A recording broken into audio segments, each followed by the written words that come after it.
রাজাকার রাজাকার রাজাকার রাজাকার তুমি কে আমি কে জাতীয়তাবাদী ছাত্রদল জিন্দাবাদ জিন্দাবাদ জিন্দাবাদ জিন্দাবাদ রাজাকার রাজাকার তুমি কে আমি কে কে বলেছে স্বৈরাচার স্বৈরাচার তুমি কে আমি কে রাজাকার রাজাকার রাজাকার রাজাকার তুমি কে আমি কে ভাই নিরস্ত্র ভাবে দাঁড়িয়ে ছিল বুক পেতে দিয়ে বুকের তাজা রক্ত ঢেলে দিয়ে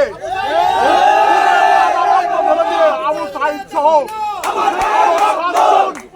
নিহত হয়েছে। আমিও তো মুক্তিযোদ্ধা পরিবারের সন্তান। আমার দাদা ছিল সেনাবাহিনীর একজন সিনিয়র ওয়ারেন্ট অফিসার, আমার নানা একজন মুক্তিযোদ্ধা। কই আমরা তো কেউ কোটা চাই না।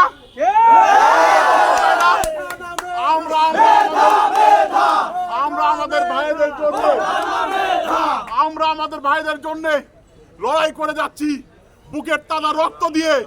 আপনাদের কাছে আকুল আবেদন, আপনারা আমাদের শুধু মুক্তিযুদ্ধ চত্বরটা প্রদক্ষিণ করতে দেন।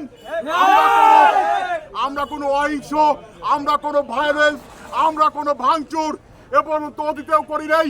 আমাদের মধ্যে কোনো এই ধরনের রাজনীতি পাবেন না। ছাত্র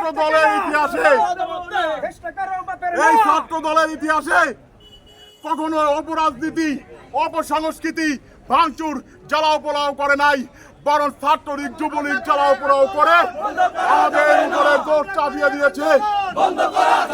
আপনাদের কাছে বলছি, আপনারা আমি মুক্তিযোদ্ধা পরিবারের সন্তান। এখানে অনেকেই আছে মুক্তিযোদ্ধা পরিবারের, কেউ ভাই, কেউ নাতি, কেউ ভাতিজা। আমাদের এই মুক্তিযোদ্ধা চত্বরটা প্রদক্ষিণ করতে দেন। আপনাদের কাছে আমরা কোনো ভায়োলেন্স করব না। আপনারা আমাদের এই সুযোগটা দেন 1 মিনিটের জন্য। আমরা চাই মালিক ভাই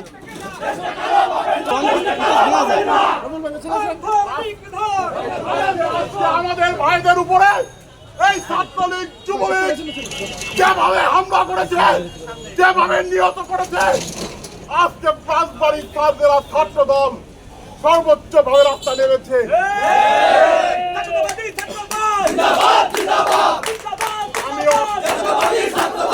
আমি অসুস্থ মানুষ হয়েও ঘরে বসে থাকতে পারি নাই।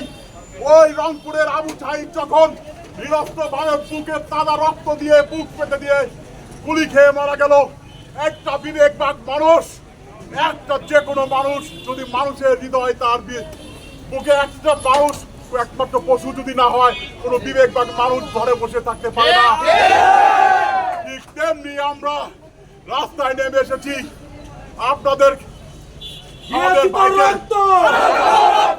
আমাদের ভাইয়ের অধিকার ফিরে আনার জন্য, আমাদের এই বৈষম্য কোঠা বাতিলের জন্য। যতদিন পর্যন্ত আমাদের এই দাবি আদায় না হবে, সাধারণ শিক্ষার্থীদের সাথে আমরা রাজপথে আছি।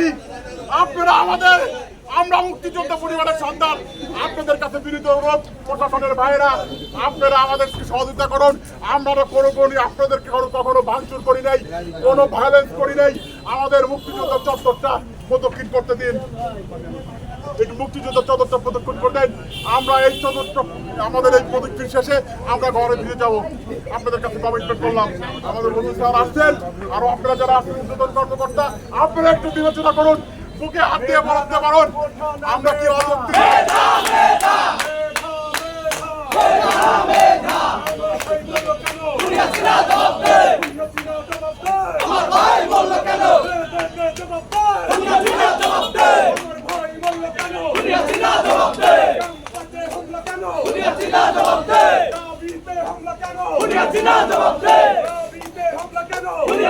জবাব দে।